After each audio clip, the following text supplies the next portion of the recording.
Ladies and gentlemen, please take your seats. Our program is about to begin.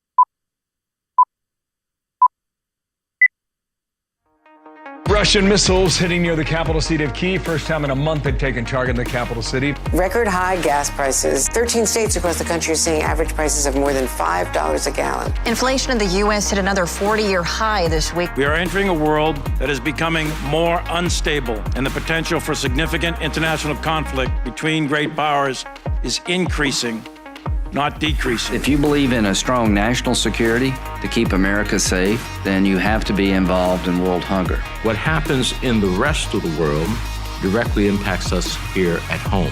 We've helped get now more than 500 million COVID vaccine shots to people around the world, on our way to 1.2 billion shots. Because there are things in this world that only America can do. In the crisis that we see globally with food insecure people. Many go hungry and don't know where their next meal will come from. When it comes to food security, I can proudly say that both ends of Pennsylvania Avenue come together, and it's a remarkable thing to see. Countries around the world continue to look to the United States to provide that sort of leadership, to help Ukrainian people defend their lives and their country and their freedom. What happens in Ukraine will impact not only the United States' interest, but democracy. And this is a rare moment where you have Republicans and Democrats actually pretty united saying, we have to do more. So I think we have a moral obligation, we have a strategic obligation. It is in our best interest to be helping the Ukrainians, and I think they're an inspiration.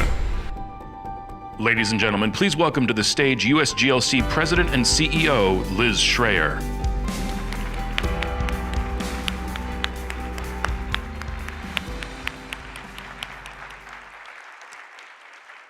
Well, good morning, and everyone, welcome to the USGLC's 2002 Global Impact Forum. And everybody, how awesome is this to be together? Now, I have to say, this is pretty thrilling to have so many state leaders in person and tens of thousands of our activists online virtually. And I'm loving this hybrid USGLC. So, since this is the first time in a little while I have been back on the Global Impact Forum stage, I want to give a few warm welcomes. So let me start with those veterans and our Veterans for Smart Power that are here today to stand up so we can recognize and thank all of you. Woo!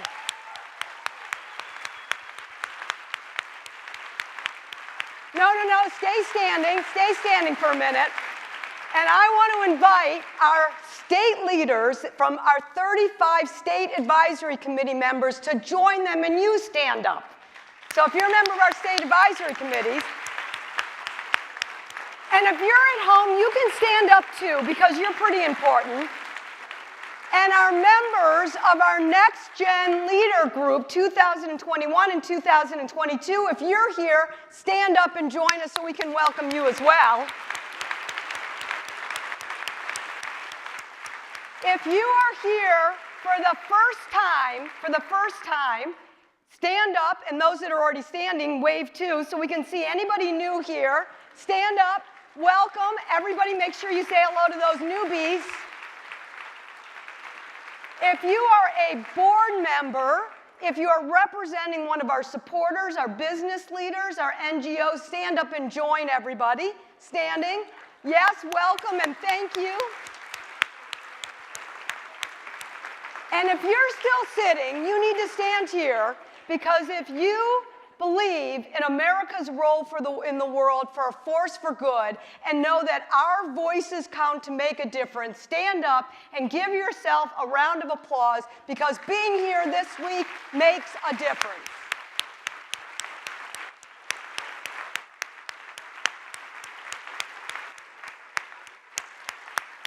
really just wanted all of you to get some exercise, so thank you. The truth is that we have an incredible program for all of us for the next 2 days, and I want to welcome you, and a special, special shout out for our sponsors who made today our forum so special and important. Now, I want to invite all of you to join us in the conversation on social media. It's hashtag GIF2020, that's Global Impact Forum, hashtag GIF 2022. And also, for those of you virtually, please join in on social media, but also in the chat that you'll be able to find. So let me spend a few moments talking to you to set the scene for our conversation. Now, you all saw that newsreel just a moment ago that's taking place over the past month. And it's a reminder of how and why we're here today for our global forum. Now, most of you probably don't need that reminder that at times the world literally feels like it's spinning out of control. At Capitol Hill, I saw a testimony just a few weeks ago where a high-level member of the government said that 2022 may be the year that broke the back of the humanitarian system as we know it. Think about that.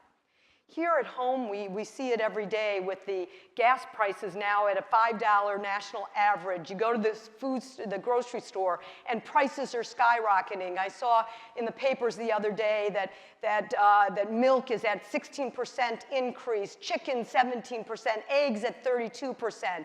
And while there is no shortage of reasons for the disruption in our economy, the one issue we cannot ignore is the fact that global instability is compounding every challenge that we face. So that's what we're going to talk about over the course of today at the forum, but more importantly, what we do about it.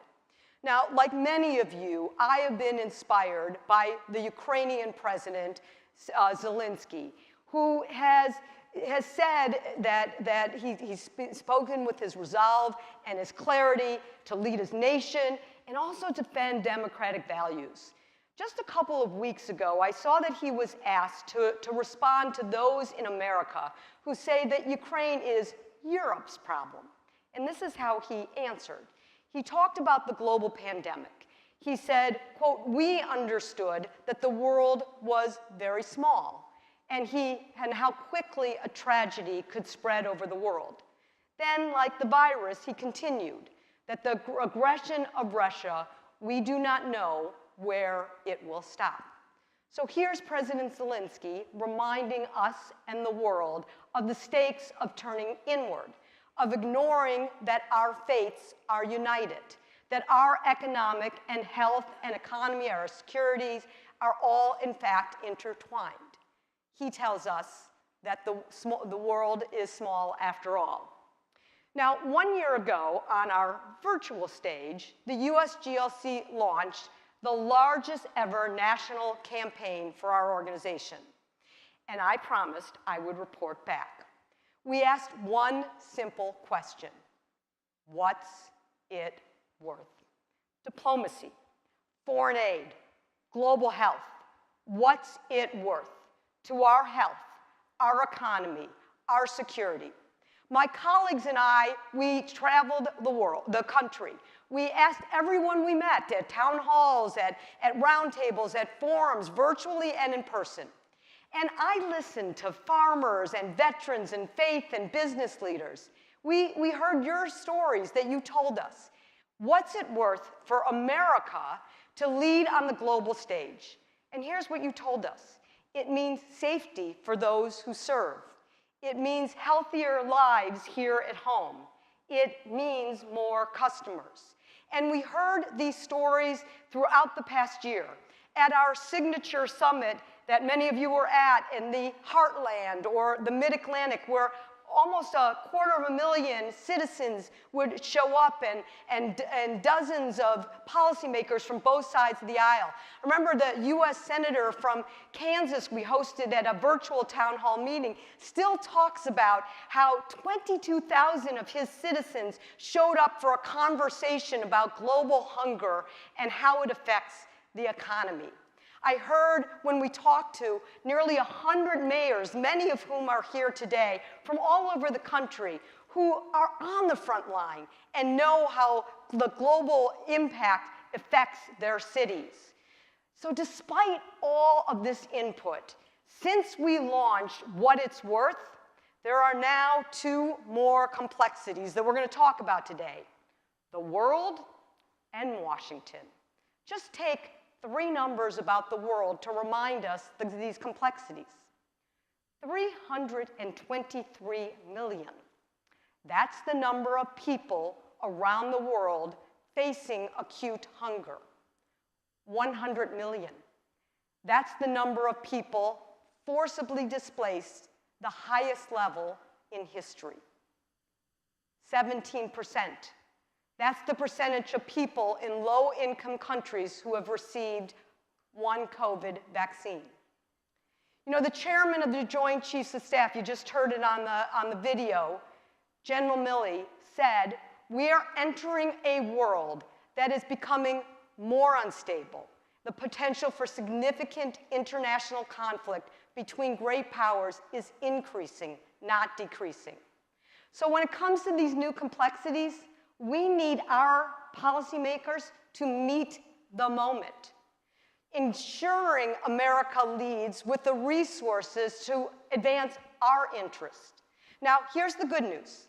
The good news is last month, there was overwhelming bipartisan support for a significant package on Ukraine and on the global food crisis.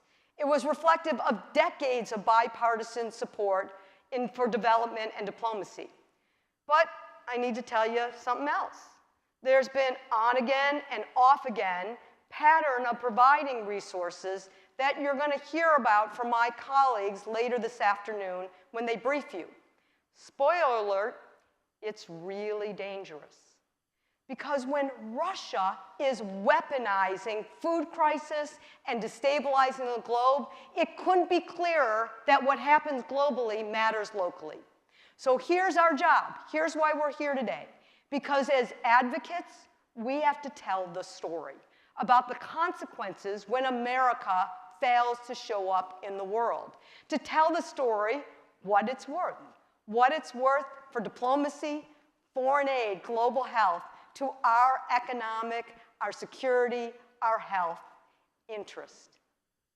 So here's where I want to kind of conclude. Is this year, the world lost 2 giants. Our country lost 2 of our most sacred diplomats, and USGLC lost 2 of our dearest advisors. And for me, dear friends and mentors. General Colin Powell, who served as our national security chair for almost 16 years, and Secretary Madeleine Albright, who also served and probably joined us on the stage as much as I did over the years. They never faltered on their conviction over all their years of friendship and service when it comes to the question of why America is engaged in the world. I can hear Madeleine saying to me over and over again, it's not just the smart thing to do, it's the right thing to do. They were both so clear that it is in our interest. I am certain that if they were here, they would turn to all of us. They would particularly, though, turn to the next gen. We have a group of next generation leaders here. They're part of our 2 inaugural classes. We started it last year, and we're continuing it this year. Next gen, not everybody could have seen you, but raise your hands so everybody can see who you are. Please make sure you go up and say hello to these unbelievable, smart, talented, incredible leaders that are here today. Our General Powell and Secretary Albright loved them and what they would have, and loved this program. And they would have asked me to turn to the next gen leaders and say to them, this is your moment. This is your moment to our opportunity to meet the moment, to raise our voices, to speak out, because the future is now and in our hand. As President Zelensky said, after all, it's a small world after all. Thank you.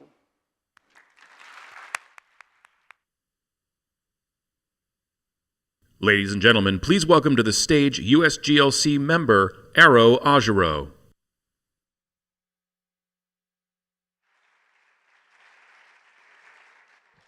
Good morning, everyone. I'm Arrow Ajero. I'm the head of International Policy Americas for Amazon. I'm thrilled and excited to be here. Thank you to Liz and the USGLC for including me today. Through its commitment to democracy and global development, USGLC is a critical partner in advancing American leadership globally, helping cultivate deep partnerships between public and private sectors.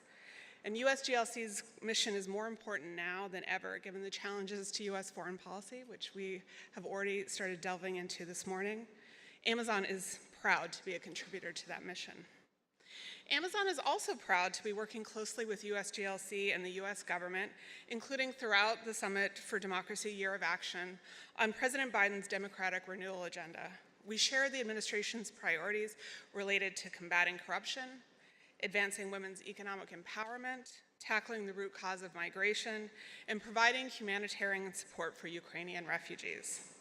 It is my pleasure today to introduce our distinguished guest, Ambassador Samantha Power, the administrator for the U.S. Agency for International Development and one of our nation's most important and accomplished humanitarian leaders. Amid many global development challenges facing us today, from climate to food security to COVID-19 to the humanitarian crisis in Ukraine, Ambassador Power is helping reinvent our democracy promotion playbook to combat the rise of authoritarianism and accelerate inclusive and equitable growth around the world.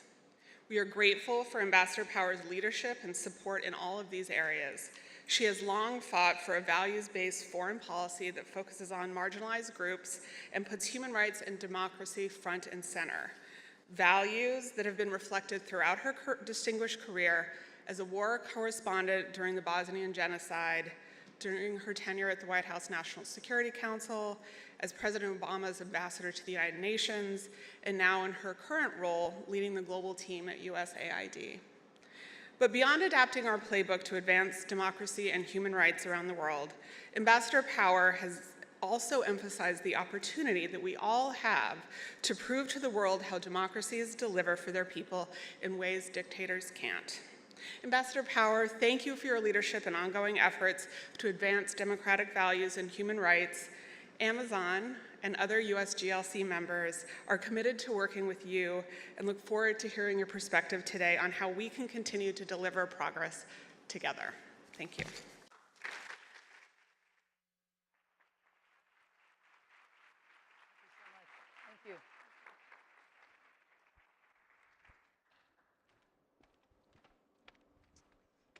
All right, welcome.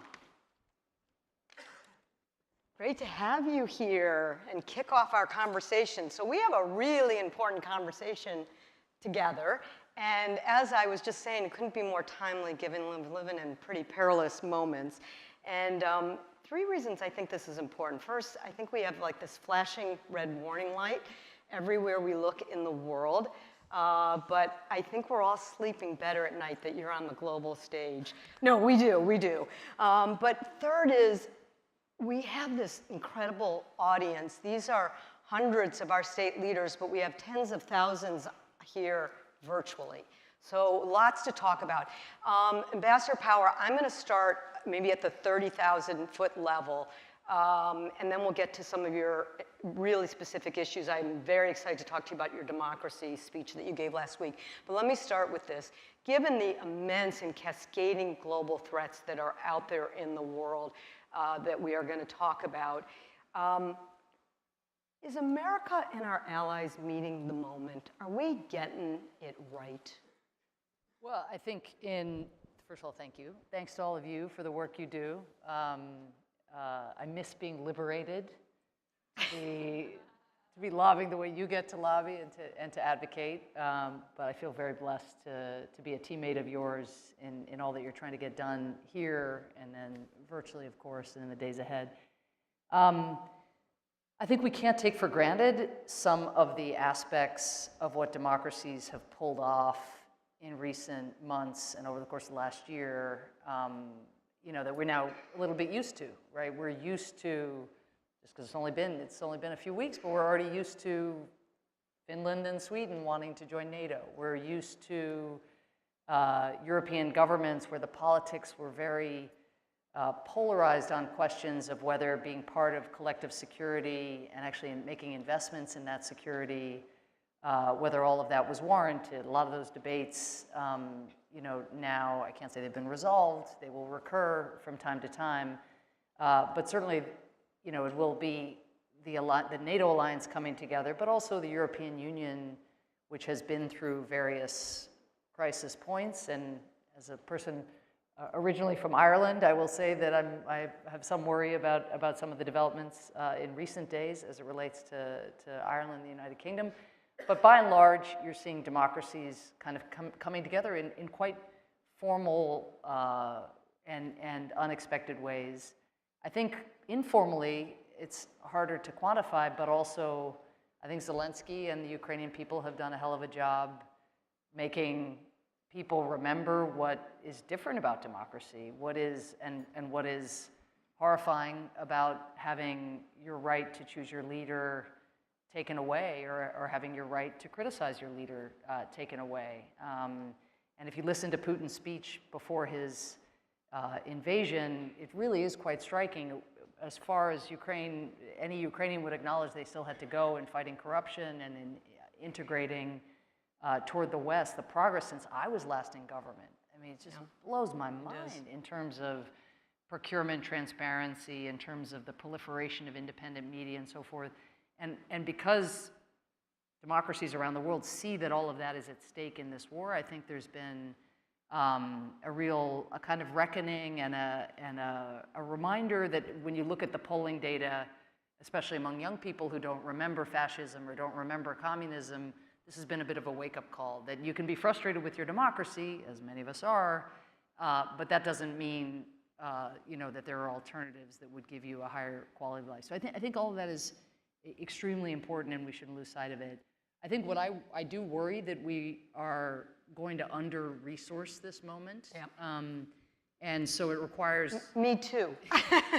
Well, you're trying to help out on that score, but to give some examples, the care for Ukrainian refugees that is occurring, as you know well, in Europe, much of that funding, even though it's kind of, you could say domestic funding within European countries, is coming out of overseas development assistance budgets.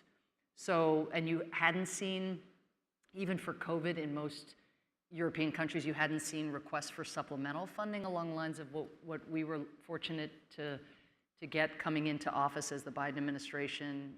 Really only a couple of countries went extra budget on COVID, on a pandemic. And so now, if you don't go significantly extra budget to deal with this new crisis, it's going to eat into your ability to deal with what I know we'll talk about, which is famine in West Africa, or the need for climate adaptation resources, or the whole host of things that we need in order not only to meet humanitarian needs, but also there's such a link with stability of the kind that we, as bad as it can feel, we can even never take for granted where it is now. It really can always unravel in places that you don't expect it, or places where you're now seeing maybe some low-grade economic protests or even high-grade economic protests like in Sri Lanka. I mean, you don't know where that ends, once it starts. And so I am concerned, and the wolf at the door for us at USAID, we've been so privileged to be helping vaccinate the world. We've got 562 million vaccines out the door. We've got 1.2 billion that President Biden has committed, $1 billion of which were purchased with the generosity of taxpayers through the ARPA money. Let's come back and talk about. I want to ask. Can I just finish that single thought, which is just, if we don't fund the ability to get them into arms, you will literally have bought vaccines without buying delivery. I mean, it would be. No, I do, and I want to come back to that, and that was an amazing overview. I want to drill down on a couple of the points that you just made, and I want to start with democracy. You gave this transformational speech last week, I thought, on democracy. I am one of those that was constantly quoting Freedom House, who reports that we've had 16 years of consecutive decline in democratic institutions. And Ronald Reagan was the first to lean in on our democracy promotion. And we've been doing okay for a while. Your speech took a different take. You talked about the illiberal forces that have their new technologies and their new tools, and that the US has to up our game, reinvent the playbook.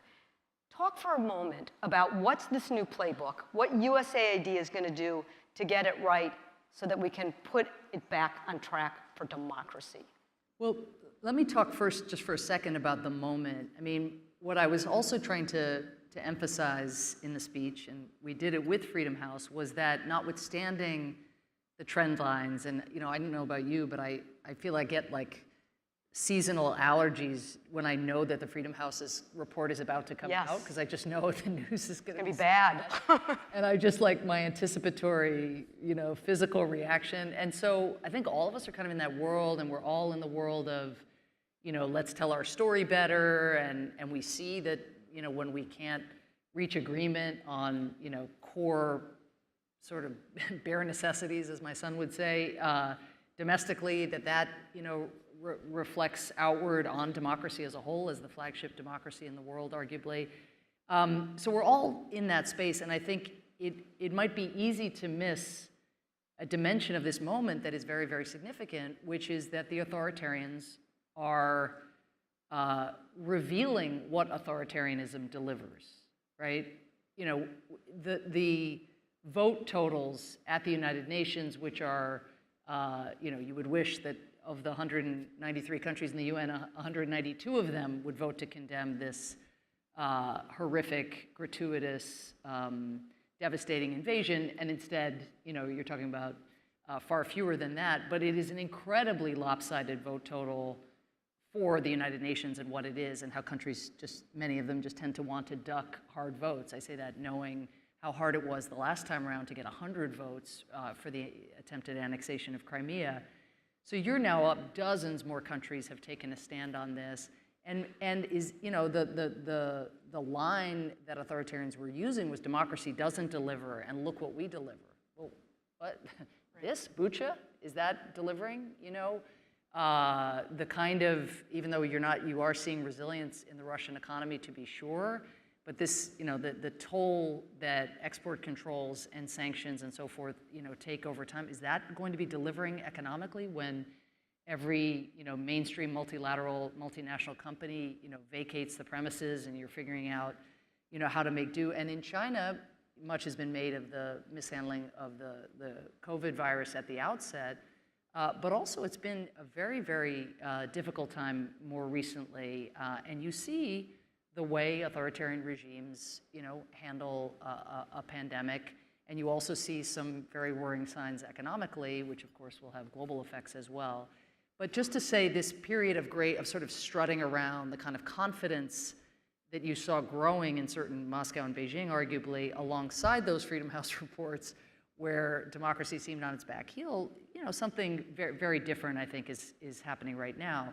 Now, but my point is, so what are we going to do about it? What is the thing that we do, particularly at a time of an acute food crisis in many parts of the world? And so what I argue, I guess, are a few things. I mean, first, we have to modernize the playbook.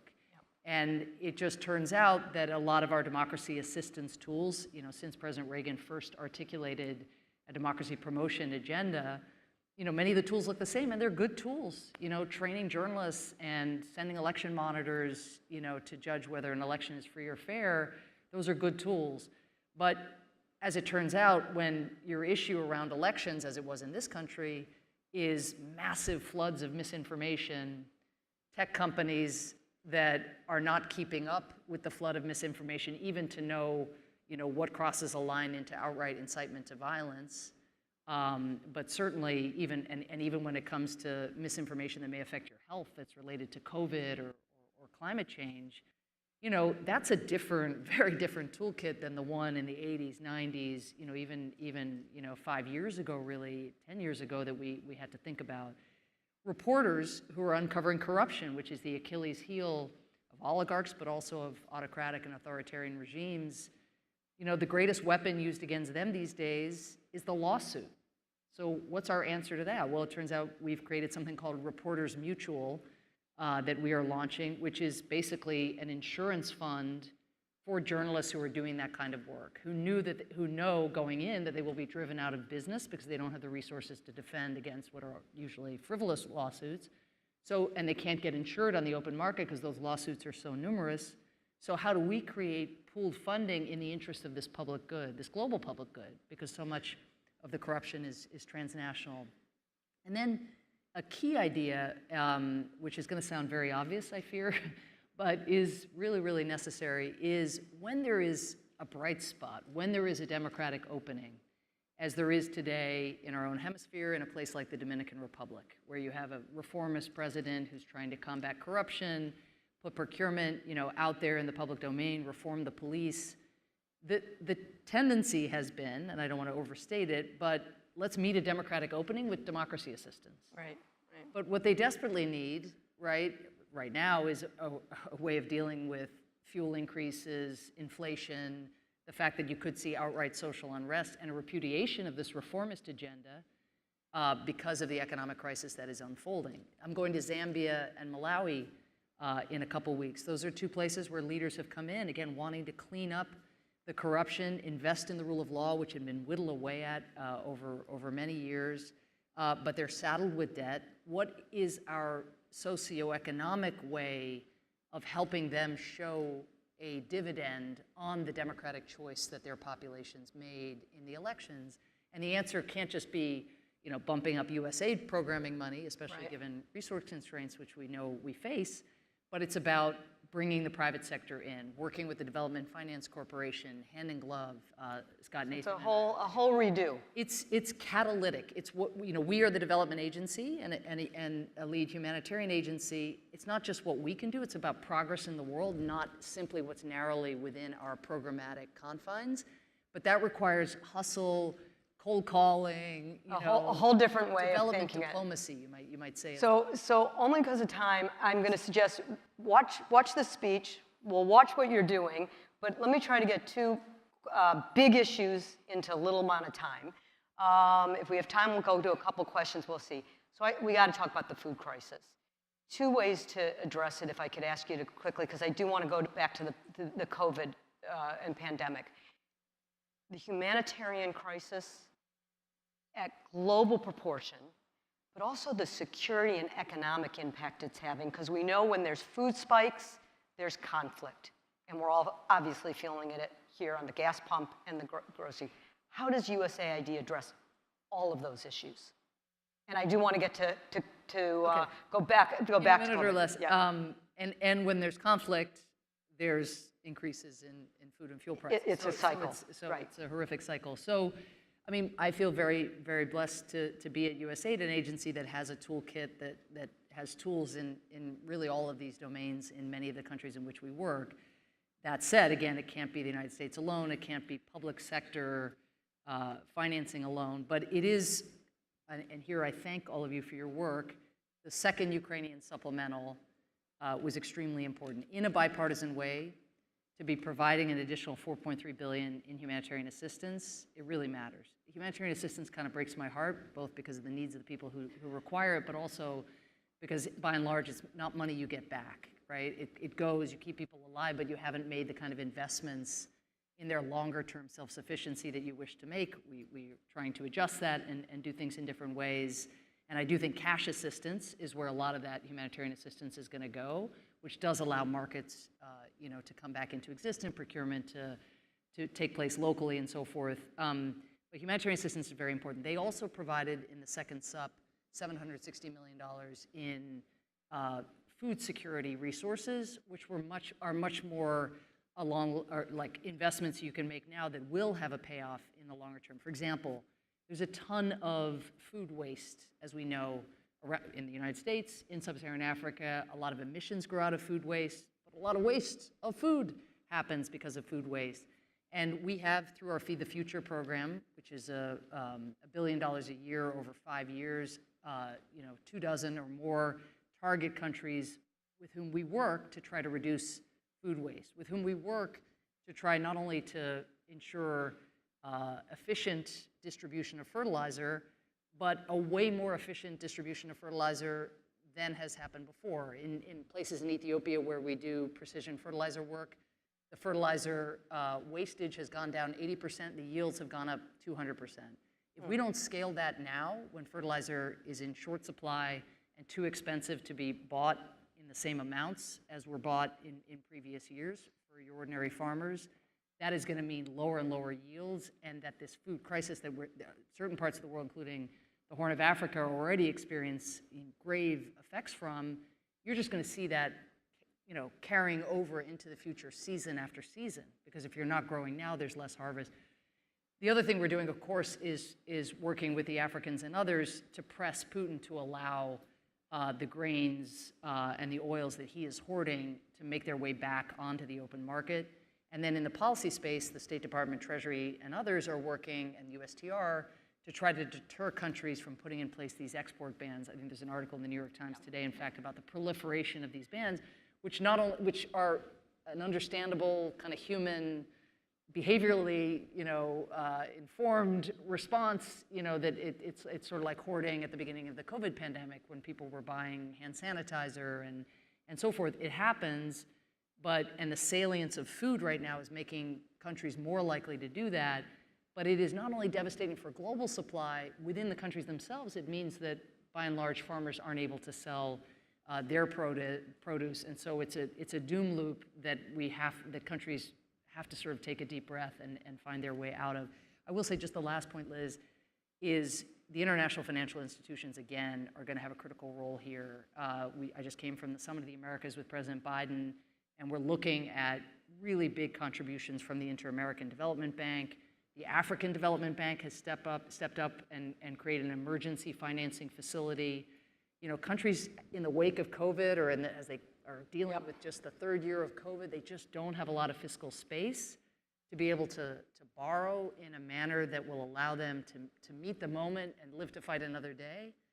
And that is what we also need to help them with, is they've kind of run out of space this deep in. And so the tools that we use have to be adapted for that particular moment in every government's life, because it is governments fundamentally will have to make big decisions about borrowing and about subsidies and so forth. And so some USAID will be working in the regulatory space and in the policy space in partnership with those governments to figure out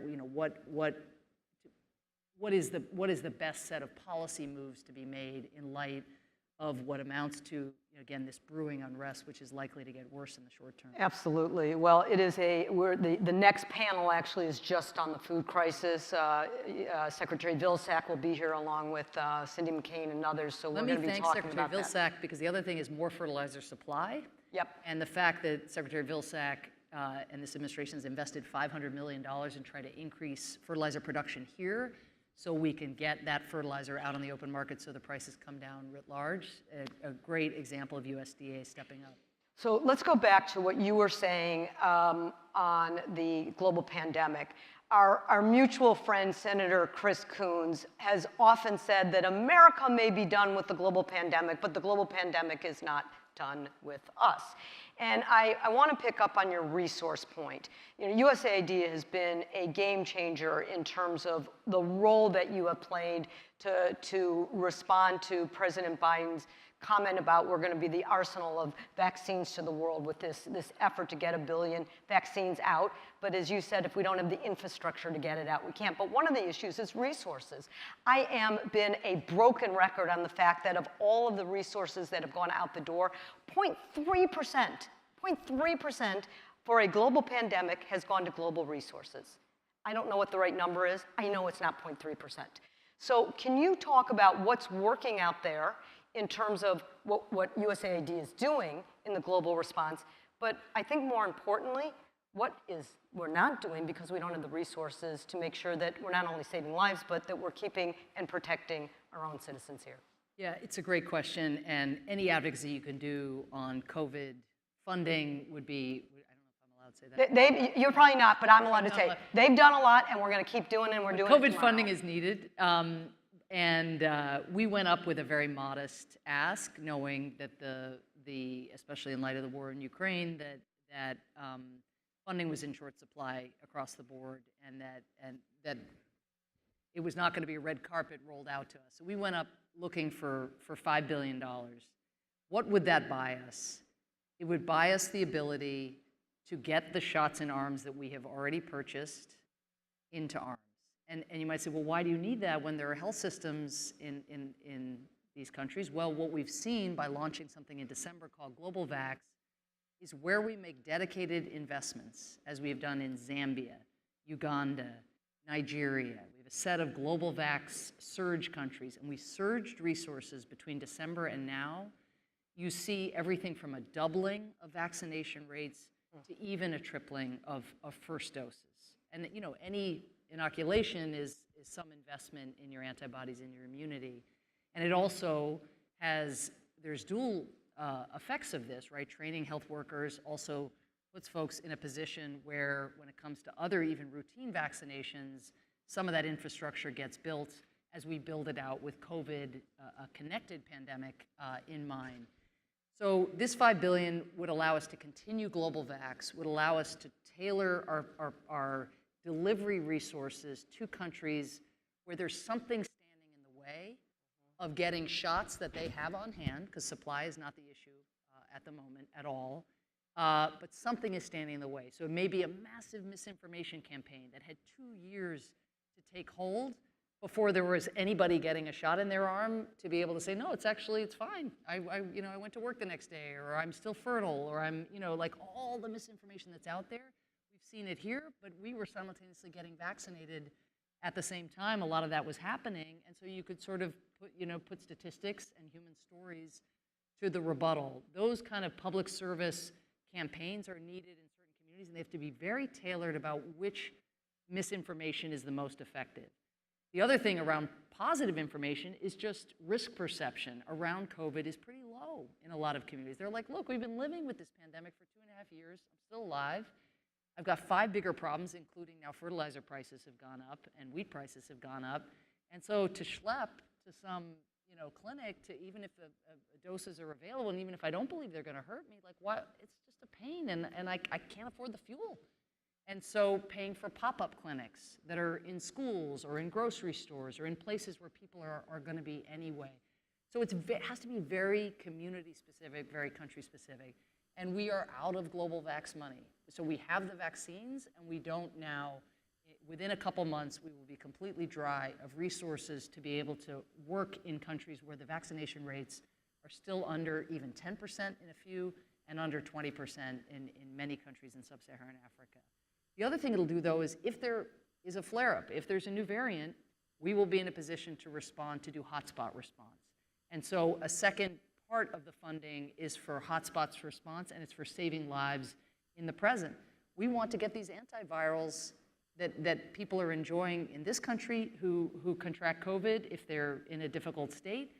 We don't want those to become just like the vaccines, where only developed countries get access to medicine that can save lives in the moment. So we're asking for very little. It's not, if I had my way, and in seeing, if you're looking at this geopolitically, which is not my job to do, but others do, the good that this is doing, America's standing to be able to be there in your hour of need, it is exactly the show of American ingenuity and innovation and competence and compassion that is in our interest to show, when there is a battle, for hearts and minds between, 2 models of governance.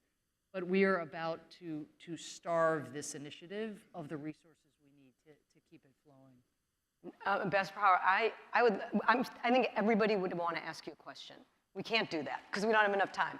But I'm going to try to take 2 real quick. So quick questions. Some of my colleagues have a mic. If you would run. Eric and Sean, where are you? There's Sean. We'll take both of them at the same time. And you get about a minute because otherwise your staff will yell at you, or my staff will yell at me. Sean and then Eric. Okay, I see you back there with the mic. Hello. Ambassador Power, it's great to have you here with us today. And my name's Steve Olowich. I'm a retired Army officer from Ohio, and I wrote down what I was going to ask you so I don't stumble. But I'm here representing thousands of veterans for Smart Power. Some of my colleagues are here with me today. We really believe in the importance of investing in civilian international capabilities alongside with our military to keep America safe. You've witnessed firsthand in your career the devastation, human tragedies such as the Balkans and elsewhere that have gone on in the recent decades. But my specific question for you is, how has your understanding grown at USAID of the roles of development and diplomacy and democracy in addressing global crises before they escalate and require the deployment of U.S. military forces like I've done on numerous occasions? Thank you very much for being with us. Great, thank you. Eric, I know you're somewhere. There you are. There's Eric. Quick question. Hi, this is on. Thank you so much for a great presentation. My name is Ginta Rubin. I'm from Illinois, Chicago. Anybody from Illinois? I also wrote down the letter, the question, it sounds like a letter. Bear with me. I'm a president of the Chicago International Trade Commissioners Association and work towards having a fair, competitive economic environment around the world. Fighting corruption and elevating transparency not only reflect American values, as you said, but also ensures leveling playing field for U.S. exporting companies. How the efforts you described are win-win for the fast-growing economies in the developing countries and U.S. businesses who want a fair shot when competing with China. Thank you. Ooh, okay, so she is a business leader who wants to know how these development programs are helping to have businesses have a fair shot when we're competing against China.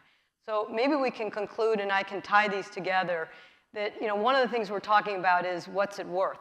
We have a campaign, a national campaign going on called What's It Worth, about why these investments of your portfolio matter to our economic and security interests. So our veterans, we have 100 veterans here today, are looking at it from the security end. We have about 100 small business leaders here, care about it from the economic end, and certainly China comes in. You're traveling the world. You see this all the time. Kind of what's it worth from your point of view, from a security end and an economic end, because we're going to Capitol Hill tomorrow. We've got to tell this story. Can you kind of wrap up with these two questions? This is not easy, but we have to do it in sound bites. You do it. I saw you on Colbert.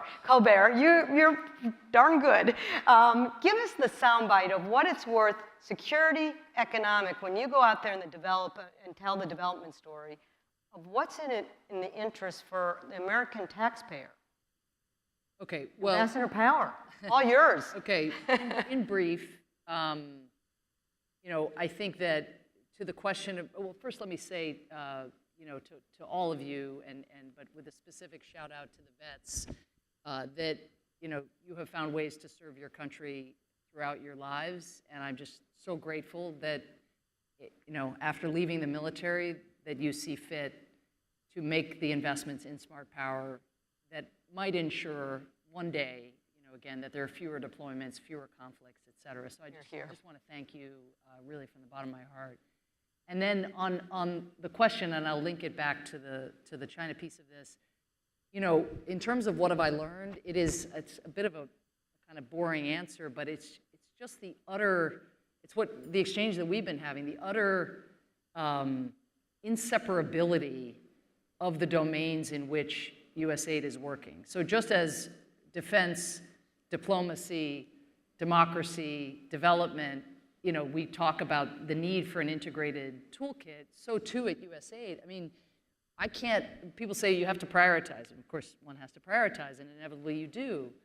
But in not dealing with the effects of climate change and the need to help countries transition in a manner that, slows temperature increases and ultimately, hopefully, halts them, if we fail to invest in those domains, that's like not investing in conflict prevention. If we can't figure out a way to help with this precision fertilizer, the targeting of fertilizer, and getting drought-resistant seeds and heat-resistant seeds into the capillaries of the agricultural systems in climate-vulnerable countries, which is most countries, most developing countries these days, That's a failure to invest in conflict prevention.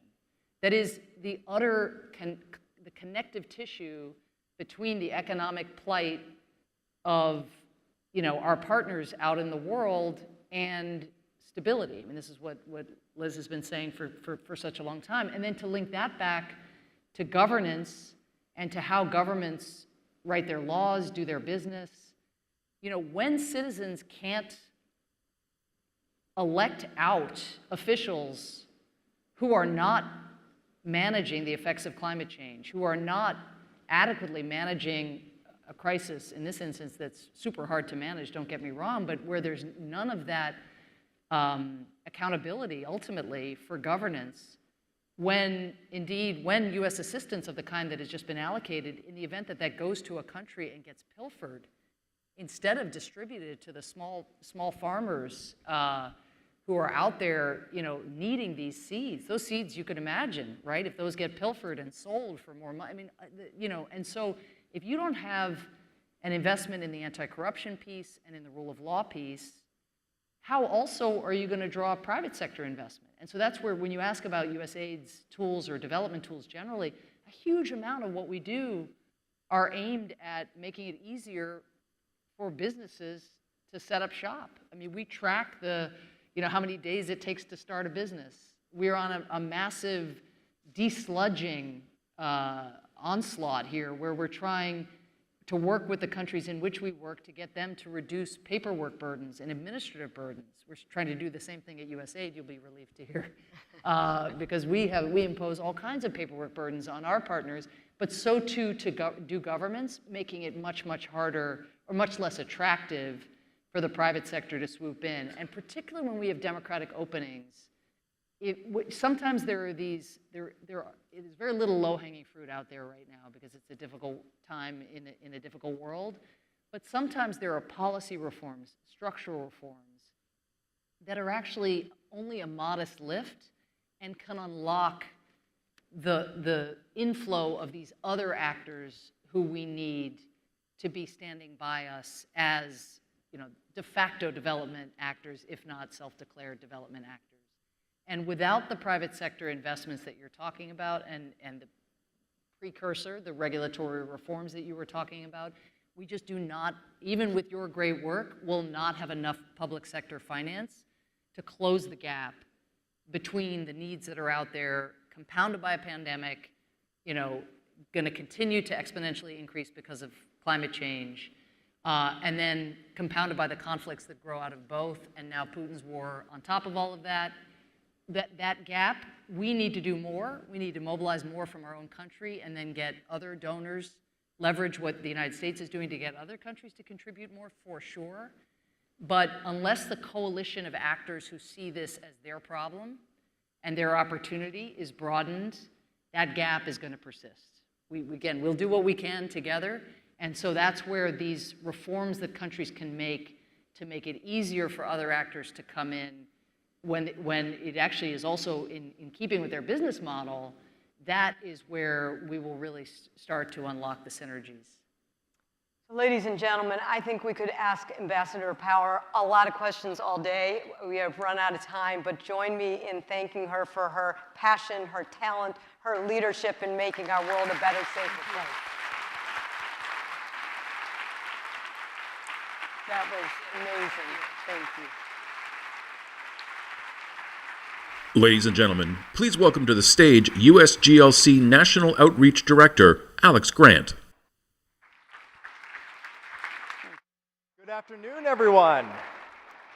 I'm Alex Grant, the National Outreach Director for the U.S. Global Leadership Coalition. It's wonderful to be with you all here today. As you just heard from Ambassador Power, there is no shortage of global crises. Among them, a growing hunger crisis is emerging, with increased food insecurity around the world being severely impacted from the pandemic to supply chain issues to the Russian invasion of Ukraine. And over the next hour, we'll explore together the ongoing efforts to feed the world, heighten the urgency needed to address a growing humanitarian crisis, and the benefits, the economic and security interest of American communities around the country. And today, I am here to share with you a really exciting new program from USGLC that we are designing to meet the moment. Many of you may be familiar. You've heard about our Veterans for Smart Power program. I know we have a number here with us today. We are launching a new program designed for the agriculture industry titled Farmers for Prosperity. This new USGLC program is designed to recruit, engage, and to mobilize farmers from across the heartland to become powerful advocates for American global engagement. Sign up to learn more at heartland.usglc.org. Now, please welcome to the stage two great partners of USGLC to help talk about why we're strengthening our engagement with farmers and why now. Michelle Grogg, please join us as Vice President of Corporate Responsibility and Sustainable Development for Cargill. And Doug Kiesling is the owner of Kiesling Farms in Kansas and a member of USGLC's Kansas Advisory Committee. Welcome. Thank you.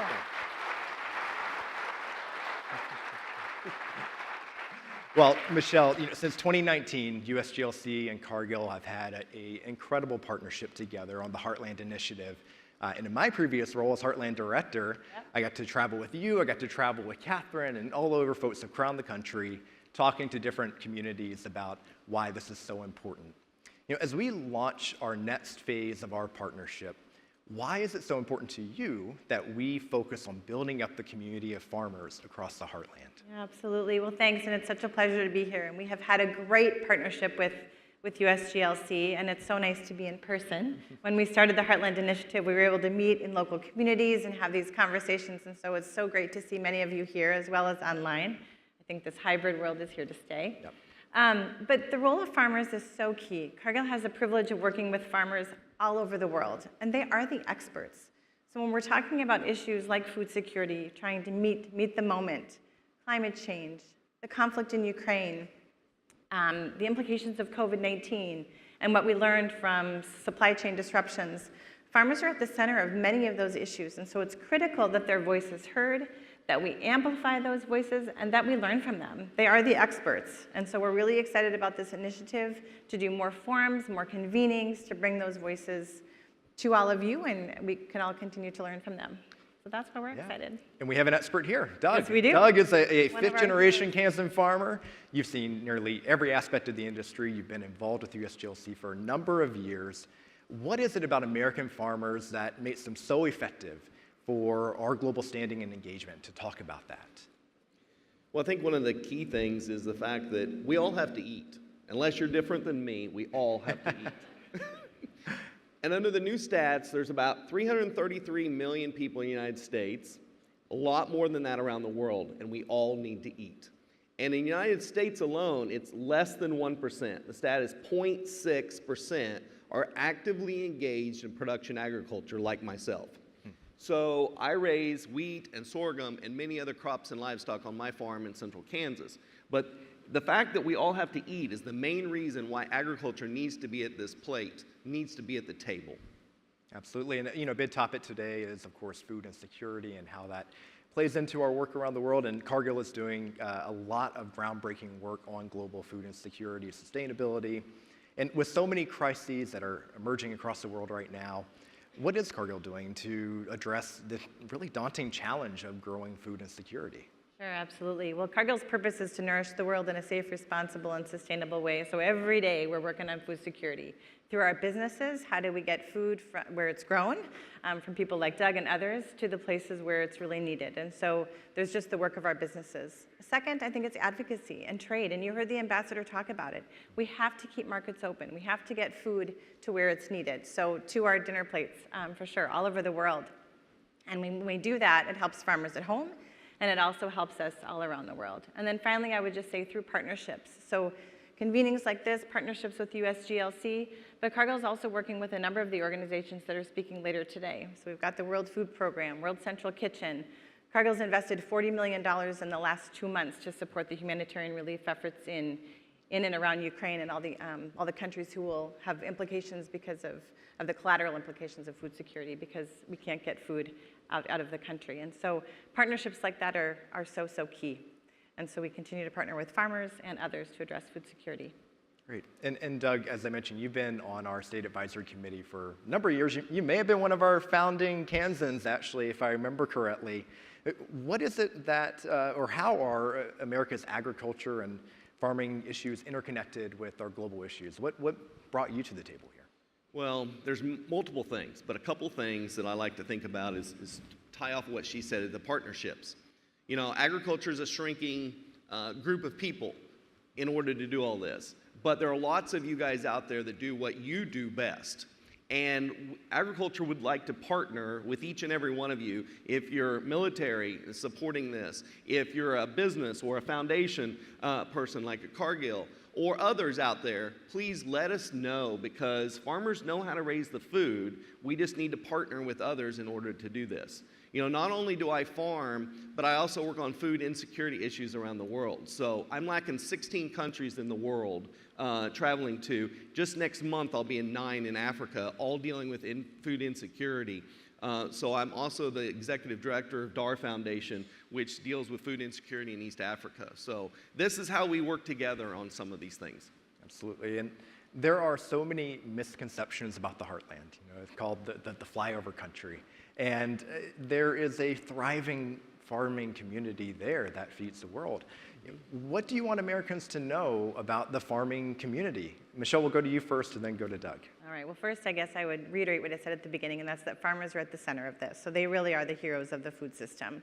And so we have to make sure that their voices are heard. So I think that's absolutely critical as we move this agenda forward. So I would say that. I also think that there's a lot to learn.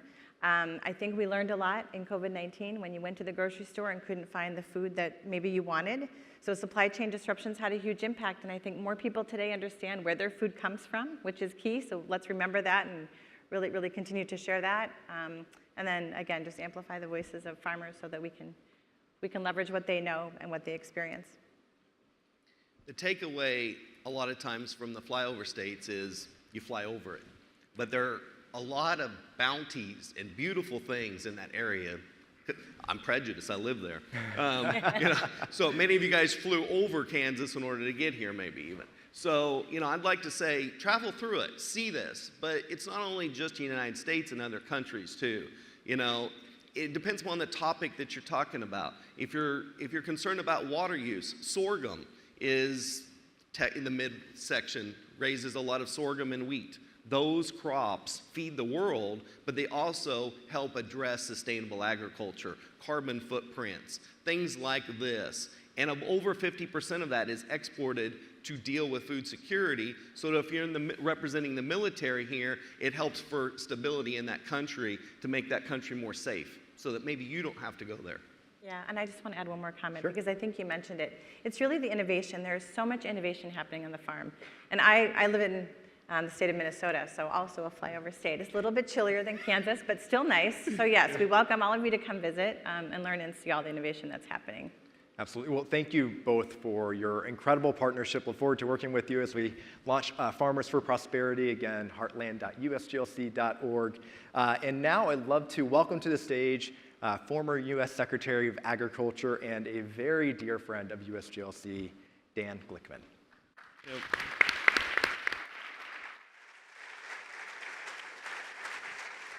Well, thank you, Alex, and to the two distinguished panelists who are here, especially to my friend Doug Kiesling from the great state of Kansas, where I happen to be from as well. And it's more than a flyover state. You got to stop there sometime. So I was the Secretary of Agriculture, the 26th Secretary of Agriculture. Seems like a long time ago, and it was during President Bill Clinton, if anybody remembers those days a long time ago. And also served as a member of Congress for 18 years as well. So I'm delighted to be here. I'd like to start by saying congratulations to USGLC and partners on the launch of Farmers for Prosperity. And I'm glad how much, as I mentioned before, that you had a fifth-generation Kansas farmer up here to launch this exciting program. And let me just say, as somebody who's been involved with USGLC a long time, let's give a hand to Liz Schreier and her whole team for the great job that they have done. Just amazing. So we are fortunate to be joined by some very impressive leaders here today to continue the important conversation we started on the growing global hunger crisis.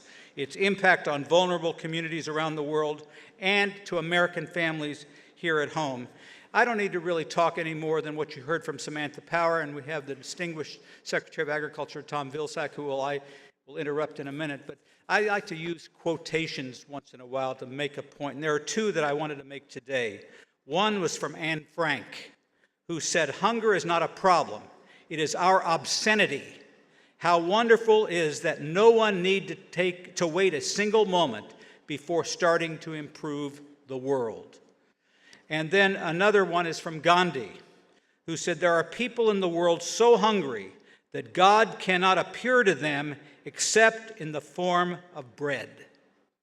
And, you know, it strikes me that we're in that era right now, with prices high, with supply chain problems, with invasion of Ukraine by the Russians, so many problems involving the issue of hunger and feeding the world, and how our farmers, our ranchers, our producers, our food companies are tied in with everybody in the world. Everybody is impacted by this. So I'm delighted to introduce some people who can give their own personal experiences about what they're doing and share their wisdom with us. One is C.D. Glenn. C.D. is the global head of philanthropy at PepsiCo, where he leads the organization's social and community-driven impact efforts. As the former head of the U.S. African Development Foundation, C.D. has spent over a decade creating equitable access to nutritious food, safe water, and economic opportunity. Second is Nate Mook.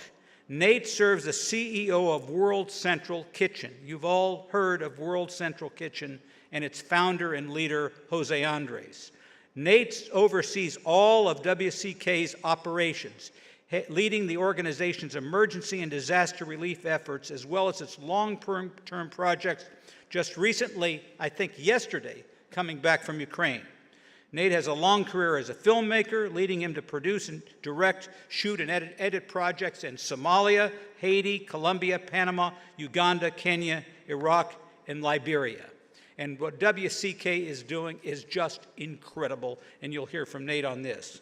Unfortunately, Ambassador Cindy McCain is under the weather and will be unable to join us today. We wish her a speedy recovery. She's doing a terrific job representing the United States at the UN food agencies. Moderating today's conversation is Morgan Ortegas, former spokesperson for the State Department, national security commentator, and a U.S. Naval Reserve officer.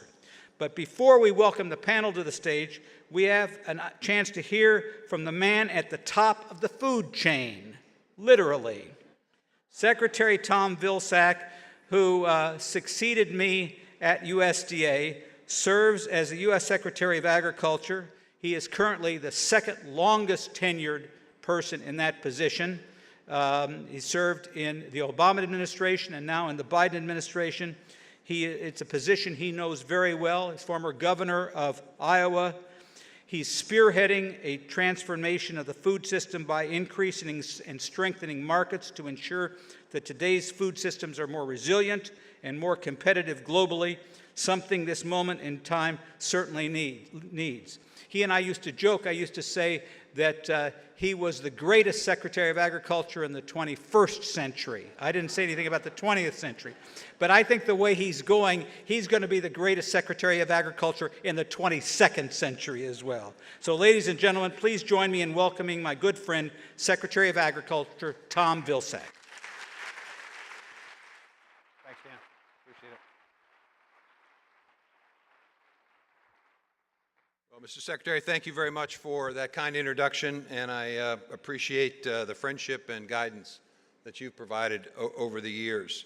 And I'm looking forward to being with a distinguished panel here in just a few minutes. I think it's fair to say, ladies and gentlemen, that under the best of circumstances, an address focused on global food security will always be a challenge. But it is a particularly difficult challenge at this point in time. We're dealing with 3 C's. We're dealing with COVID, we're dealing with climate, and we're dealing with conflict. COVID, as we all know, significantly disrupted both our labor supply and our supply chains. We had strong demand as we emerged from the COVID, the pandemic. That caused that strong demand to clash with uneven supply capacity. which resulted and continues to result in higher food costs, which we're dealing with today.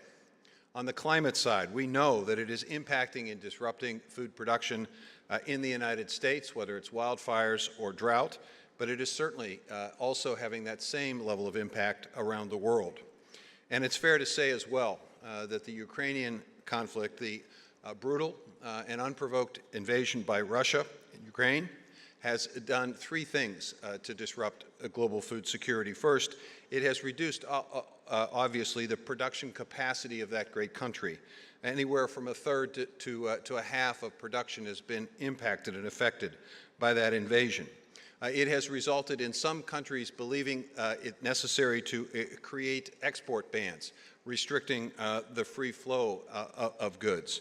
And it obviously has made it more difficult for that great country to export necessary grain to the Middle East and to Africa, the nations that are desperately in need. So we at USDA and in the Biden administration are trying to address all three of these challenges. On the supply side, we're looking at ways in which we can eliminate the congestion at ports, which is making it difficult for product to move. We have invested at USDA in ports in Oakland and Seattle, and will soon announce expansion in Tacoma and Houston in a process of being able to encourage the freer flow of agricultural goods and products from the U.S. To around the world.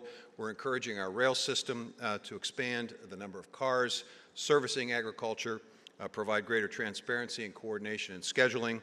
We're working with the Department of Labor to ensure that we have additional truck drivers with an apprenticeship program encouraging and speeding up commercial driver license applications.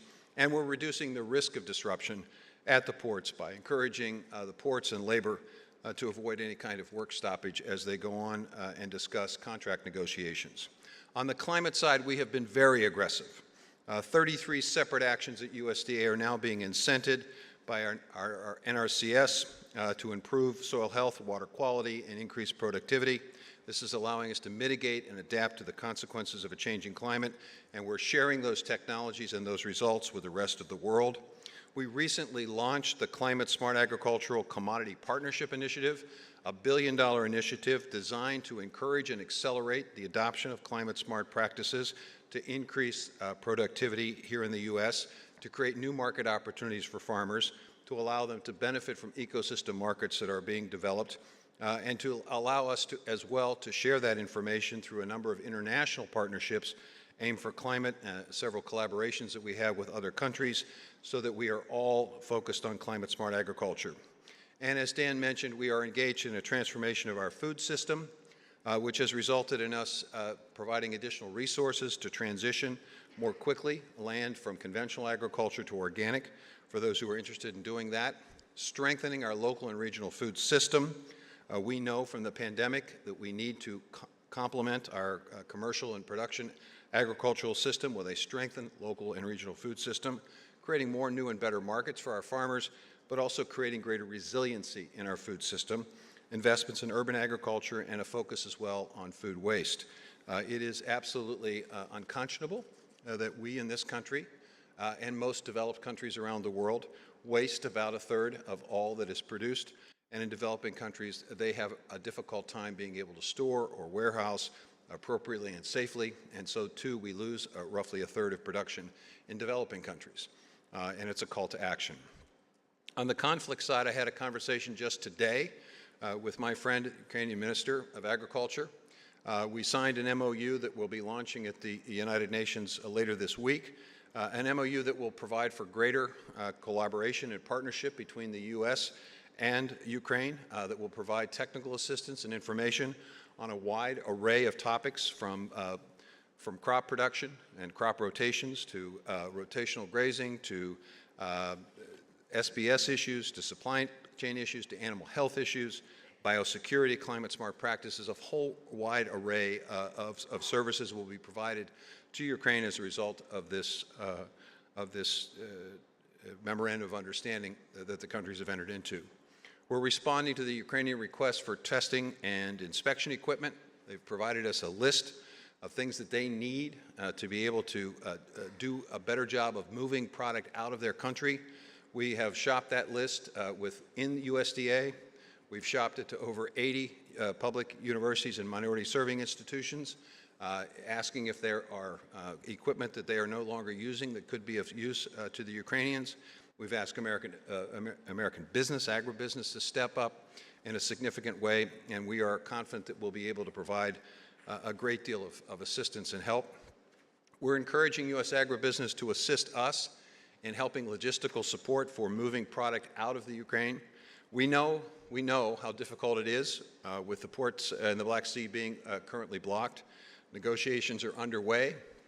It would be helpful if Ukraine could be part of those negotiations to be able to free up those ports, to be able to move product more quickly and more efficiently and more effectively. But in the meantime, ports in Romania are being used to ship product.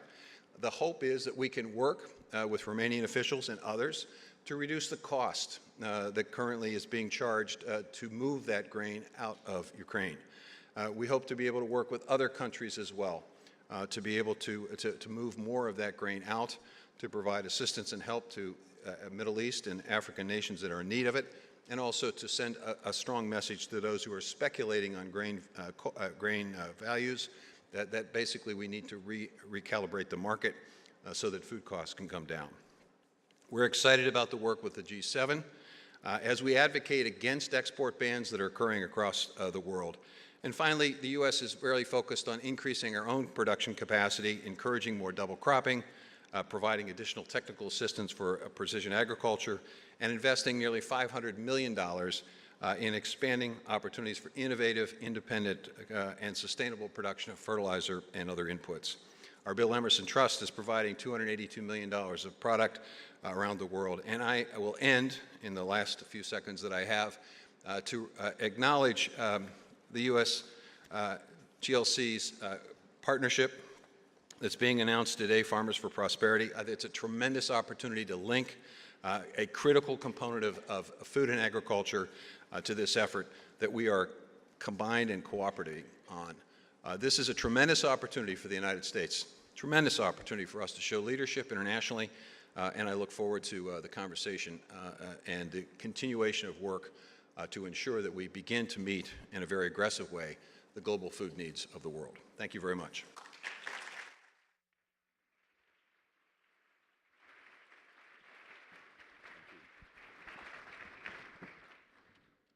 Good afternoon, DC. And everyone virtually. Come on, guys. We're talking about food. Let's get pepped up. All this talk about food has made me hungry. I noticed sitting over there. So all the people who are tuning in virtually, very smart. You can have a snack. It is so great to be here with all of you. It's so great to be in person and see all of these beautiful faces. And thank you to Liz and Michelle. What an amazing team. I mean, just the best team in Washington. Thank you for having us. I also want to give a big thank you and shout out to all the farmers and all the veterans in the room and watching virtually. I just love the announcement earlier, and it's really exciting to have all of you here. I'm going to jump right into our very esteemed panelists. That was an amazing speech because there's so much to discuss today. But I think everybody knows in the room, especially people like me, I'm in charge of doing the grocery shopping every week. My husband about 3 months ago said, "Why is the grocery bill so high?" I said, "Okay, that's it. You're getting the groceries for the next month." And we have 3 adults and a baby in the house. So we know that food prices are up 34% since last year. We know this is on the minds of Americans. Your speech was amazing. It was beautiful. And everyone cares about world hunger. But how do you get the average American to care about America's global leadership role and to care about global hunger when they're worried about their own food insecurity at home right now? Well, I think it's important to point out that we can do both. You know, in times of great disruption, this country has 2 choices. We can essentially wallow in the despair and express concern about the circumstances, or we can do what previous generations of Americans have done, which is essentially buck up and basically show the world that we can, in fact, solve this problem. We obviously need to increase supply. We need to increase productivity, which is why at USDA, we're increasing double cropping. We're encouraging more precision agriculture. We're looking at research and development that can expand significantly our capacity to produce more. It's also why we work with other nations Right now, the focus is trying to get that grain out of Ukraine. That's going to be helpful.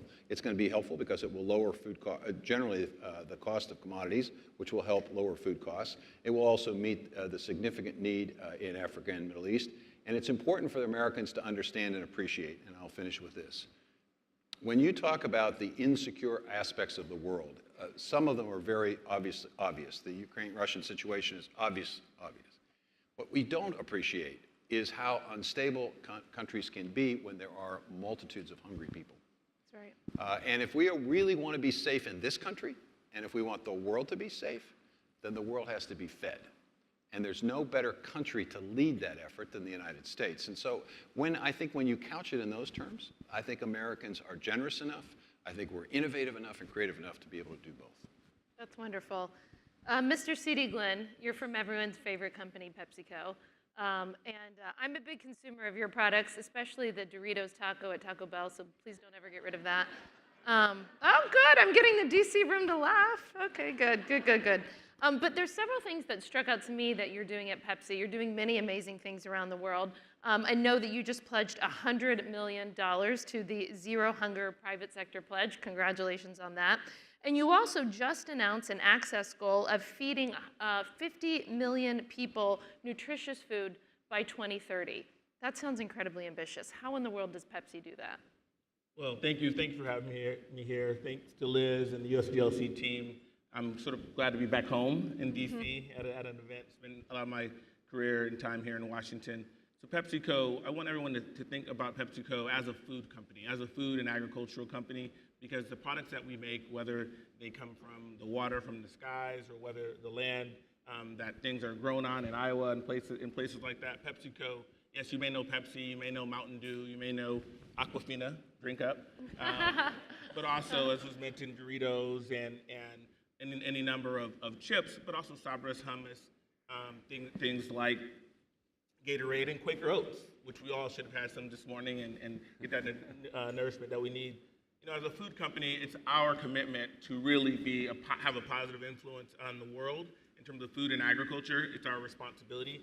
And just last year, we announced something called PepsiCo Positive. And this is our commitment for an end-to-end transformation of the company with sustainability at the core, at the center, how we're going to grow and how we're going to really create value and create real inspiration and opportunity for people and planet, operating within planetary boundaries. So PepsiCo is ultimately committed to these issues at our core, at the company. Now, I lead the philanthropic efforts, and so we look at the flip side of food beverage, and opportunity. And I say, you know, the world is in a place where there's a lot of food insecurity. There's a number of things that relate to access to safe water and really a lot of inequality in the world. And so how do we, from a philanthropic standpoint, really create value in that regard? And this leads us to creating a number of programs, some with agencies like USAID, where we have a $10 million commitment to work with women in smallholder agriculture, women's economic empowerment. We know that if we invest in women at the same rate that we invest in men and smallholder farmers, then you're talking about a 30% increase in food production and 150 million more people eliminated, reducing poverty for 150 million people eliminated from that food insecurity number. So we're strongly committed to these issues. We have these announcements because we want to be accountable and really hold ourselves as a true player and a part of the positive solution that needs to come from food systems and creating a sustainable food system. Thank you, sir. Nate, it's so good to have you in World Central Kitchen. There's almost not a disaster that happens around the world that you don't immediately see Jose Andres' face there to help, right? It's like the emergency workers come in and is Mr. Andres. And it's very heartwarming to see that. So thank you so much for all the work that World Central Kitchen does. And I thought this was an amazing statistic. In just the past 4 months across 8 countries, you've served 30 million meals. I don't even know how that's logistically possible.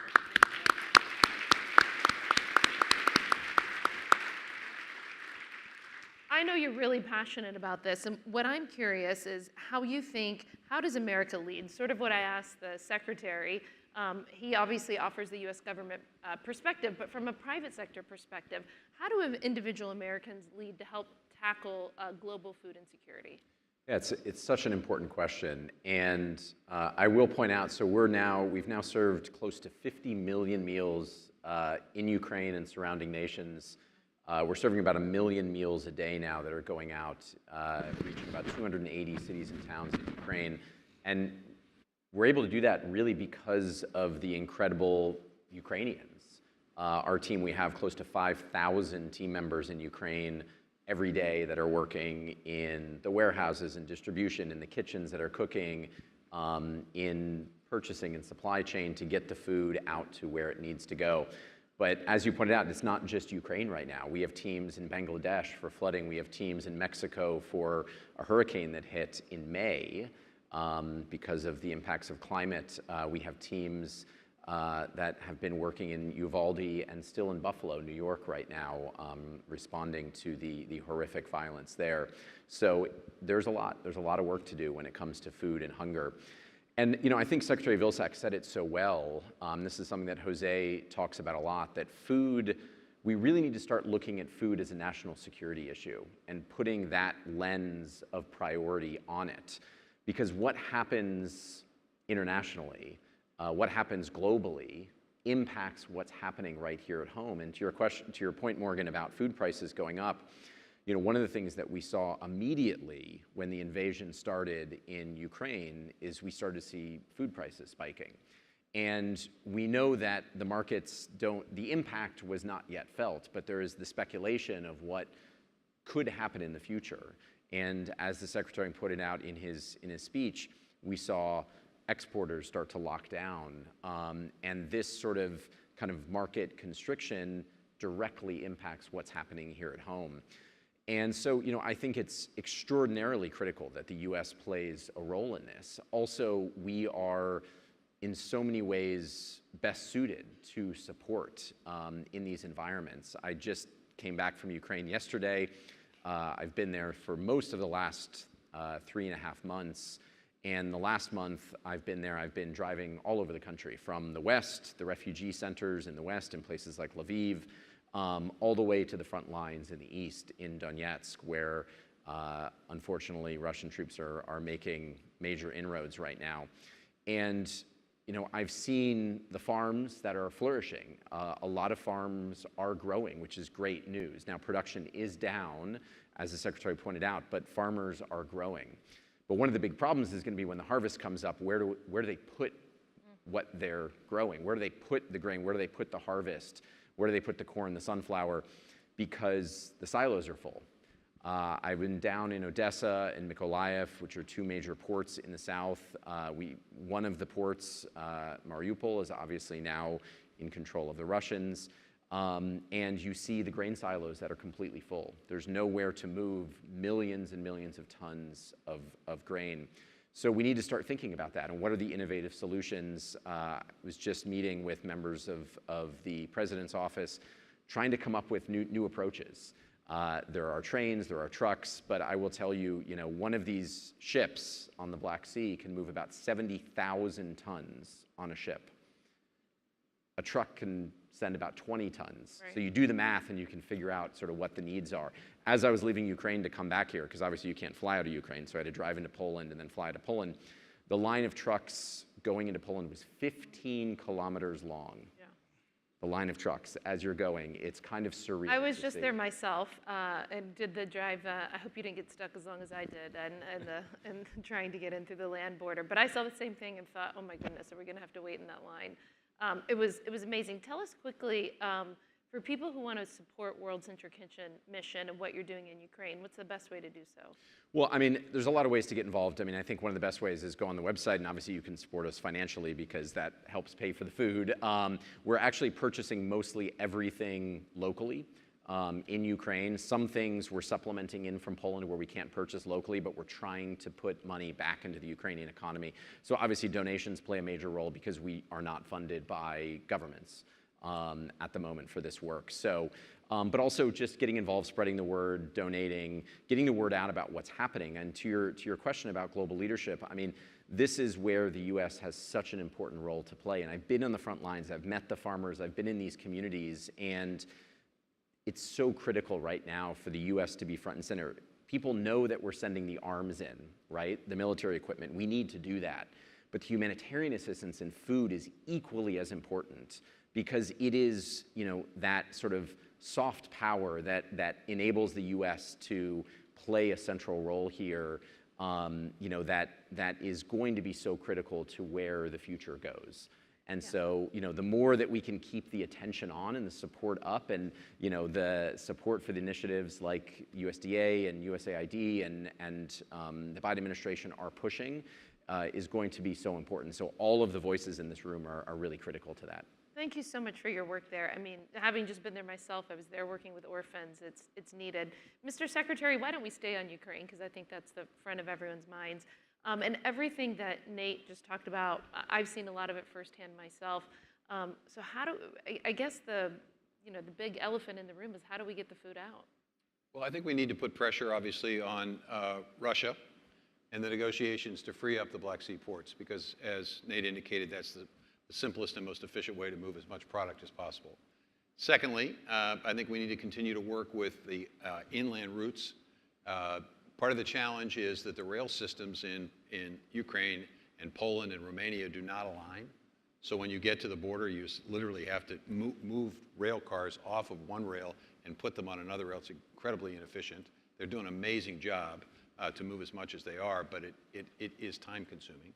There's an opportunity potentially to continue to discuss and negotiate with Belarus the possibility of an overland route there, and using the ports in Latvia and Lithuania, which would be efficient as well. So there's one thing. Secondly, I think we need to respond to the logistical needs.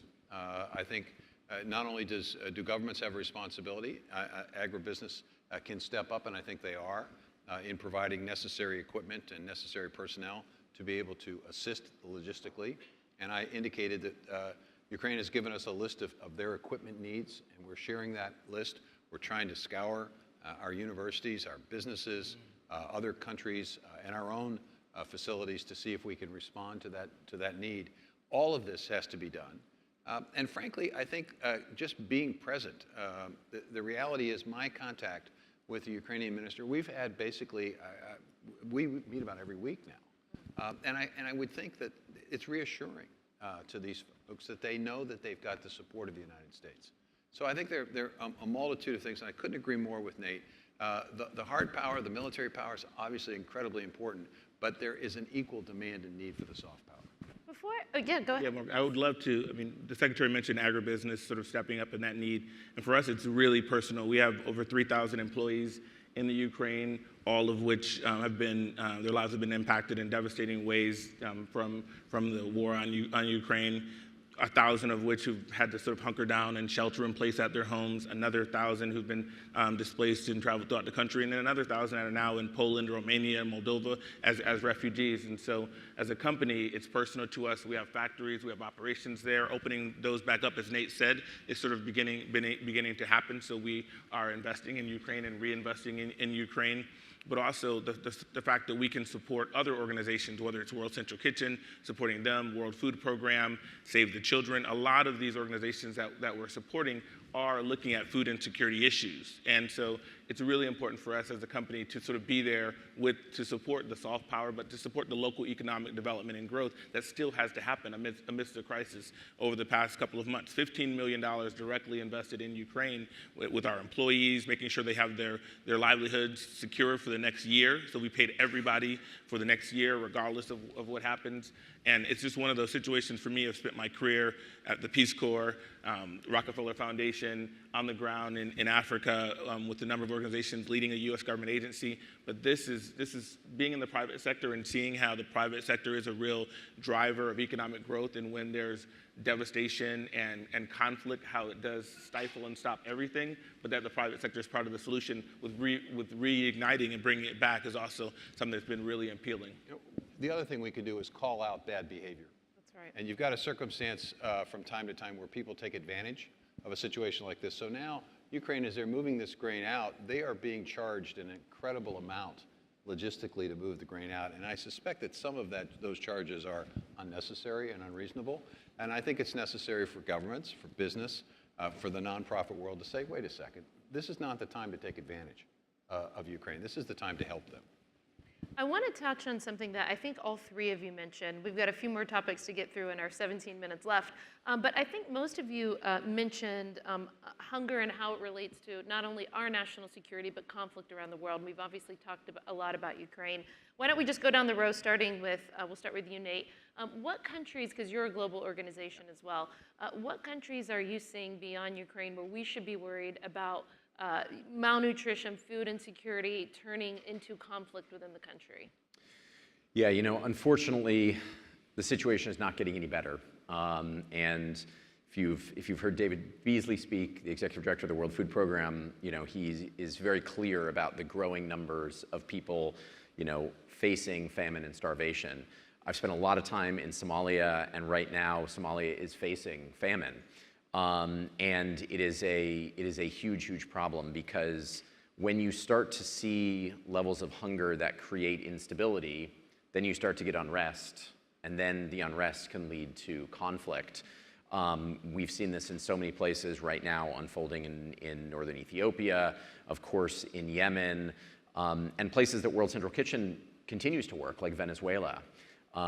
Food, unfortunately, has become a weapon to take advantage and to hold power and to control a population and to keep people oppressed. And so, this really, food is so important to our national security when we look at it through that lens, because, we start to see the direct correlation between hunger and starvation and a direct path to conflict. But it's not only conflict, it's also displacement. It's also migration.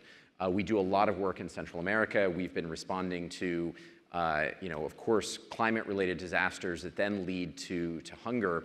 But I'll give you one real concrete example. Last year, I was down in McAllen, Texas, on our border, and we were asked to come in to support an emergency camp that had been set up in McAllen for the sheer number of I'll use the term refugees, because really they were, that had to flee and were now coming across the border.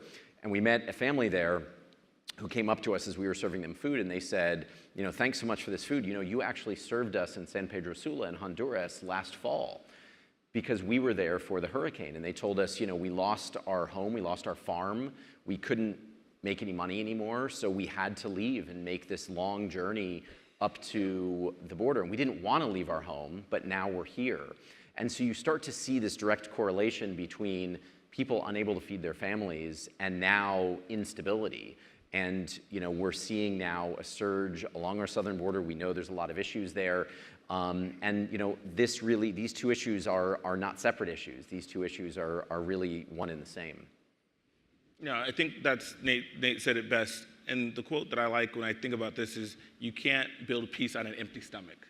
Lord John Orr said it. Norman Borlaug at the Rockefeller Foundation is affiliated with it. But that sort of makes it really plain for all of us. A lot of you sitting out there right now are thinking about lunch, and you may be hungry and angry. That happens to me a lot. Yeah, there's the quote of, hungry man or hungry woman is an angry man or woman. So there's a direct correlation between food insecurity and the exacerbation of conflict and vice versa. And then we take that really personally at PepsiCo and look at how are we looking at access to nutritious foods, but also sustainable agriculture that's inclusive, that's resilient, that really is regenerative. So we're trying to sort of look at the root cause as we also look at servicing the immediate need. We have a program throughout the Middle East and the Levant with the World Food Program, looking at agriculture and agriculture development in Iraq, in Libya, in Lebanon, and places like that. We mentioned the work in the Ukraine, and increasingly in Africa and throughout Africa, Nigeria, Ethiopia, and Southern Africa and South Africa. So for us, it's really about shortening the line and feeding the line. And what do I mean by that? When you think about food insecurity, a lot of times it's people in lines, right? Whether it's trucks in lines or it's people in lines. And so how do we address the immediate need? And that's through access to nutritious foods. And so we use our logistical prowess to really make, move, and sell products. Well, we can source, we can look at how we grow, how we source, how we produce, how we actually sell products, and how we get those to people in need. So using our logistics as a company to really feed people in need, but also shortening the line in the sense of sustainable agriculture, regenerative agriculture, really thinking about how we're producing food for the future. So we look at it in both ways in many countries throughout the world. We're in 200 different markets throughout the world, and agriculture is at the key of how we're going to be successful. By having thriving communities, we can be a thriving country. But if people are food insecure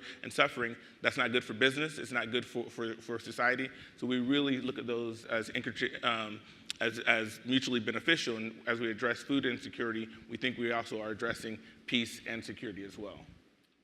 We're going to know. We have a little time left, so I'll try to be quick, but I want to make a Kansas connection because that seems to be running throughout the theme today. McGovern Dole, Bob Dole, Kansas, great Kansan. They understood the necessity of linking food with education. And the degree to which we at USDA provide sources and assistance to help children be fed so that they go to school and learn is a powerful tool to deal with this issue.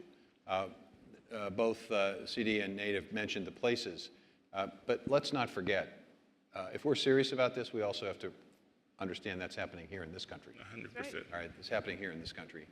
Whether it's in urban centers or in remote rural areas, whether it's Indian American tribes, or whether it's African American kids in the Black Belt, or whether it's rural whites in Appalachia, or whether it's senior citizens all across this country, hunger is an issue.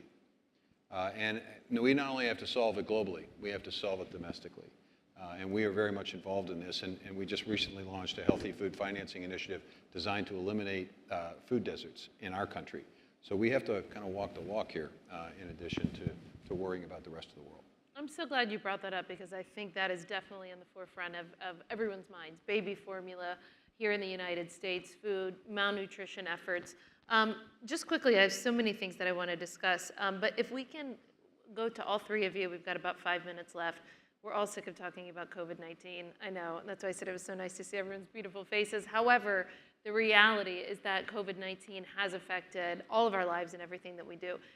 Mr. Secretary, do you still see an ongoing, lingering effect of COVID? I know you mentioned in your speech. And how does this administration get us past COVID-19 as it relates to the food insecurity challenges? Well, the good news, obviously, is that we're continuing to see opportunities to vaccinate more of our people. Now, especially young children can potentially get vaccinated. That's going to relieve a lot of the stress a lot of families have had, number one. Number two, the reality is we need to focus on the supply chain, and we are. We need to make sure that those ports aren't as congested as they have been, and we're trying to address that. We need to get more people behind trucks to be able to drive product to market. We need to make sure that we're keeping an eye that people aren't taking advantage of this circumstance by overpricing items.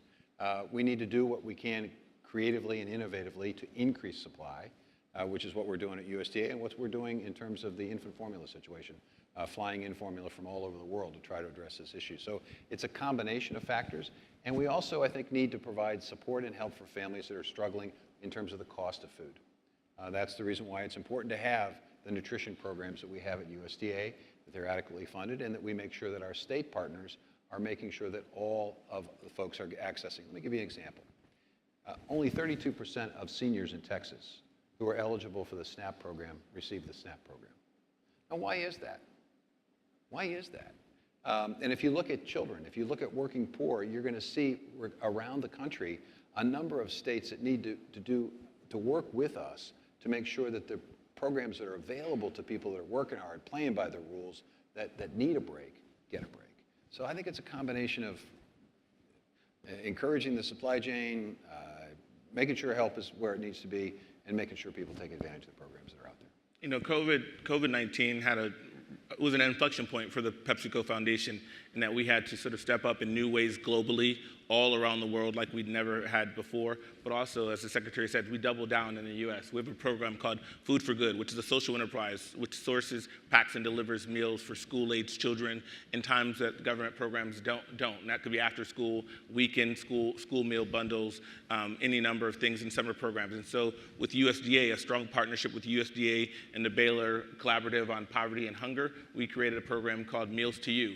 And that Meals to You program delivered, as the Secretary knows, meals throughout the U.S. all of last summer in places that were hard to reach, places that were actually shut down We had a strong program in New Mexico and Pablos, in reservations that were closed out. No movement of trucks going or vehicles going in and out of the reservation. But because of the relationship with USDA and Baylor and the Bureau of Indian Resources, PepsiCo was able to be one of the only entities that was able to deliver meals to these school children in their homes, at their doorsteps last summer. And we're doubling down and doing that again this summer. So a number of these programs, COVID had brought about a retooling and an innovative approach and agility that we had to sort of show up for communities where we live and work in ways that we'd never had before. In South Africa, we have the breakfast program where we feed every single day 30,000 young people, 30,000 children every day in 35 different schools. And this is this access to nutrition emphasis of the foundation, but it also is feeding the potential of future generations to come. So I think that, showing up during the time of COVID, it was a new normal for us. We're not going back. We're actually doing more in communities to talk about sustainable agriculture and access to nutrition and global food security all at once. Yeah, I think we should be very hopeful. I think about, this was a very difficult time for our country. We saw levels of hunger we've never seen before. But it was also, I think, an important wake-up call. We realized that schools don't just educate our kids, they also feed our kids.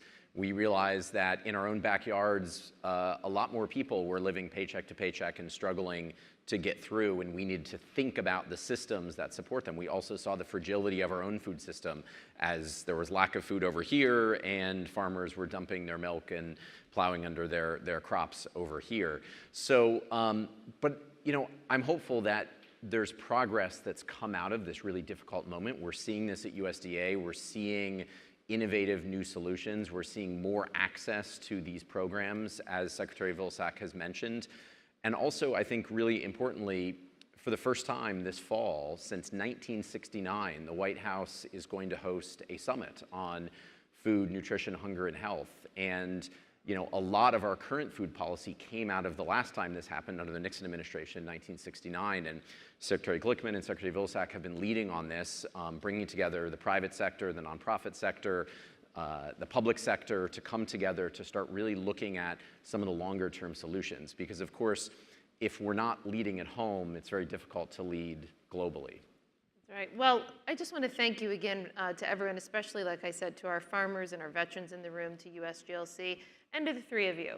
You're doing amazing work, both home and abroad, and I think that that is the crucial tie-in that so many Americans care about, is you're taking care of our families here first, and you're helping the world. I very much appreciate it, and thank you again for your service. Thank you.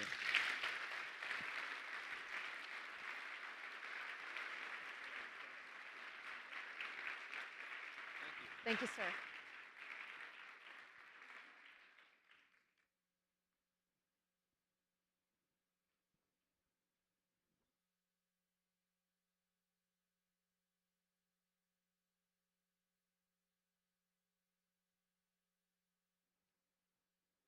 Well, that was a fabulous morning. How about thanking all of our speakers?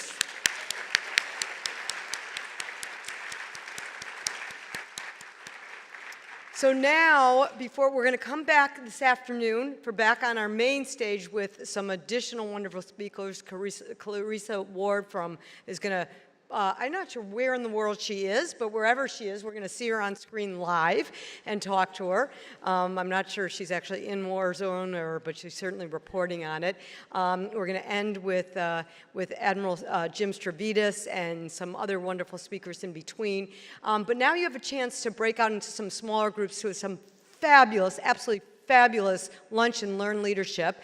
The directions are to grab a lunch when you go out into the hallway. You'll see, I believe, am I right? I'm right, yay, every now and then I'm right. Just ask your children, right, and they tell you.